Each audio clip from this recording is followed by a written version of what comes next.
పశ్చిమ గోదావరి జిల్లాలో పాలకొల్లులో ఉన్నటువంటి శ్రీ క్షీర రామలింగేశ్వర స్వామి ఆలయానికి.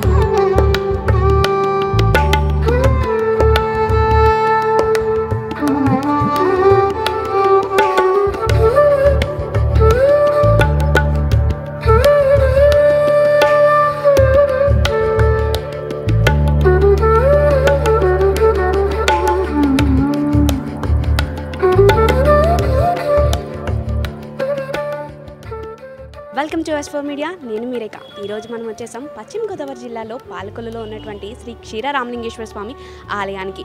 పంచారామ క్షేత్రాలైనటువంటి పంచారామాల్లో ఒకటైన ఈ క్షేత్రానికి ఎంతో ప్రసిద్ధి చెందింది. ఇక్కడ ఆలయం కన్నా ముందుగా గాలిగోపురం గురించి చెప్పుకుంటే 9 అంతస్తులతో 125 అడుగుల ఎత్తులో ఆంధ్రప్రదేశ్లో ఉన్న అతిపెద్ద గోపురాల్లో ఒకటిగా ఈ గోపురం పిలువబడుతుంది. అలాగే ఇక్కడ క్షీరరామలింగేశ్వర స్వామిగా శివుడు పూజలు అందుకుంటున్నారు.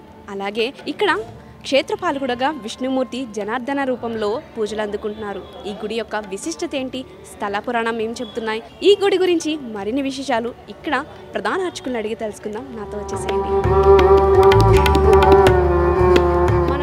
ఒక గోపురం కనిపిస్తుంది కదా, ఆంధ్రప్రదేశ్లో పెద్ద గోపురాల్లో ఇది ఒక గోపురం అన్నమాట. ఇది 9 అంతస్తులతో కూడి 125 అడుగులతో నిర్మించబడి ఉన్నది. ఇది